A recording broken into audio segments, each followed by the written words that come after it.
She splashed in my pool like she owned it, her sunglasses reflecting the afternoon sun while I stood at the edge with my fists clenched, my jaw tight, and my patience thin, watching the intruder treat my backyard like it was her private resort, and when I finally said firmly, "You're trespassing," my voice carried over the water with enough weight to silence any normal person, but not her, not Karen, because she just laughed, kicked her feet against the water, and shouted back, "This whole neighborhood can use it if I say so."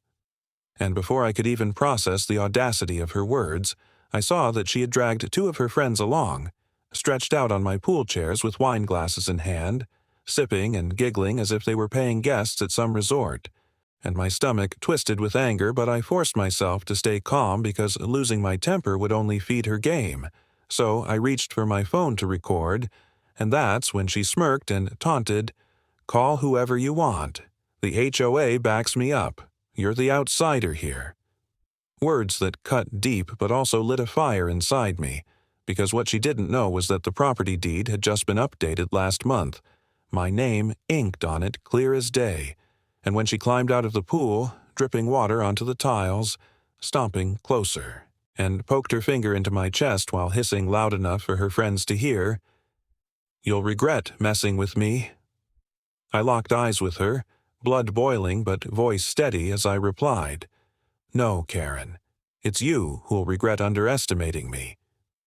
And the nervous glances exchanged by her friends told me they sensed something shifting, because in that moment, a plan began forming in my head, one she would never see coming, a plan that would strip her false power away in the most public way possible, and the very next morning, I woke up to the sound of splashing again, rushing outside only to freeze at the sight of Karen floating on a giant pink inflatable waving at me like a queen in her castle, while two kids, not even hers, cannonballed into the deep end, turning my pool into a public water park, and when I shouted, "Get out now!" she ignored me, raising her wine glass high like she was toasting to her victory, and then she pulled out a laminated piece of paper, slapped it onto my patio door, and yelled, "By order of the HOA, this pool is for community use." And my jaw dropped because it was laughable, but also dangerous. A fake notice printed at home, complete with a ridiculous seal probably made on her computer, and her friends clapped like she had just won a lawsuit. But when I stepped closer to examine it, I saw spelling mistakes, formatting errors, and even a faint watermark from a free template site. And as much as I wanted to laugh, I stayed calm because inside I was burning. But what she didn't realize was that I already had hidden cameras recording her every move, and last week I had made a call to someone she would never want to meet. So I simply said coldly, "Enjoy your swim, Karen," turning away while her laughter echoed because my plan was only just beginning, and that evening, as the sun dropped low and the air cooled, I heard sirens in the distance, and my heart raced, thinking maybe she had finally been caught. But when two patrol cars pulled up with flashing lights, I stepped outside only to see Karen at the edge of my driveway dripping wet, pointing at me like she had just caught a criminal screaming. "That's him. He threatened me and my family. He's dangerous." And my stomach twisted as the officers turned toward me, serious and sharp, one of them resting his hand near his holster as he said, "Sir, we received a report of harassment and trespassing. We're going to need to talk to you." While Karen stood there smirking, arms crossed, her friends whispering like they were watching a live soap opera. And for a moment, it seemed like she had won, like her fake story had buried me. But what she didn't know was that these weren't just any cops, because one of them used to serve with me overseas, and when his eyes met mine, recognition flickered and he gave the smallest shake of his head, a silent message that said, "Play along. I've got this." While Karen strutted closer, waving her fake HOA notice like gospel, demanding, "Arrest him already. He's trespassing in my pool, on my property."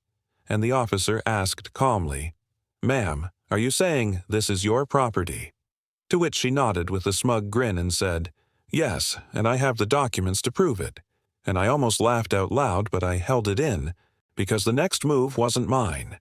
It was his, and the taller officer took the paper from her hand, studied it, and then turned it around so everyone could see the obvious mistakes. The cartoon stamp, the grammar errors, the watermark, and finally he raised an eyebrow and said slowly, "Ma'am, this isn't a legal document. This isn't even close." And though her smile faltered, she shouted desperately, "You don't need papers. Everyone here knows the HOA makes the rules. This pool belongs to the neighborhood," turning to her friends for backup. But their nods were weak and their faces betrayed doubt. And that's when the officer who knew me finally spoke. "Actually, I ran the records before we came. This property, including the pool, is legally owned by him. Title transferred last month. His name is on the deed," pointing straight at me. And for the first time, Karen froze, her mouth opening but no words coming out, while I crossed my arms and said sharply, "You've been trespassing, breaking into my backyard, using my pool, filing false reports. And all of it is on camera." And the second officer asked, "Is that true, ma'am? Did you enter without permission?" But Karen's face turned red and she stammered, No, he's lying. He's not even supposed to live here. He's just some squatter."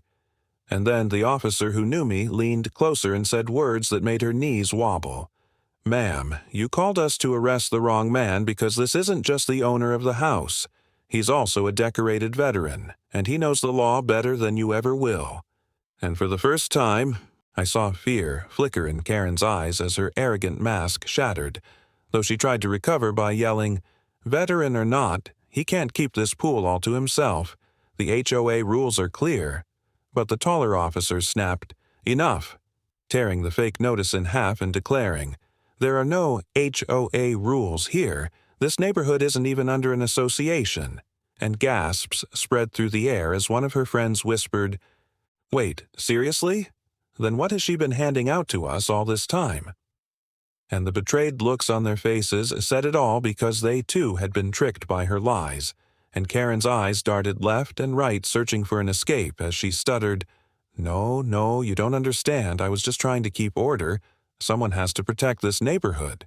But I stepped forward, pulled out my phone, and said, "Protect it or control it," tapping to reveal the footage of her climbing my gate, dragging friends inside, mocking me while swimming, drinking by my pool, every second caught on camera, and when she lunged at me to snatch the phone, the officer blocked her and warned, "Ma'am, that's enough. One more move and you'll be in handcuffs tonight." And she stumbled back, trembling, desperation breaking through her mask as she shouted, "You can't do this to me. I run this neighborhood. Everyone listens to me." But I locked eyes with her and said coldly, "Not anymore." And in that moment, as neighbors gathered under the flashing red and blue lights, peeking through curtains, stepping onto porches, whispering and recording, the truth spread like wildfire, because people who had lived under her fake HOA threats for years now realized they had been scammed, with one woman shouting, "So all those fines you gave us were fake?" And another man stepping forward with papers in hand yelling, "You made me pay $300 for a lawn violation." And soon, murmurs turned into outrage as more neighbors joined in, pulling out their phones, recording her meltdown, the betrayal etched on their faces while Karen, dripping pool water onto the concrete, tried to stammer excuses, shouting, "No, it wasn't fake. It was community maintenance. I was helping you all." But nobody believed her, and as the crowd pressed closer, voices rising, the officer raised his voice to calm them, saying, "Everyone, this will be handled officially." But even he couldn't stop the laughter, the gasps, the cheers of people finally seeing their self-proclaimed queen exposed, and as Karen trembled under the weight of dozens of recording phones, her once powerful image crumbling. In real time, I stepped forward just enough for everyone to hear me and said, "Karen wanted to play HOA president, but tonight she just got impeached." And the crowd erupted while the officers moved in to take her away, her reign of entitlement ending not with silence, but with the sound of neighbors cheering her downfall. If you want more HOA stories like this, hit that like button and subscribe.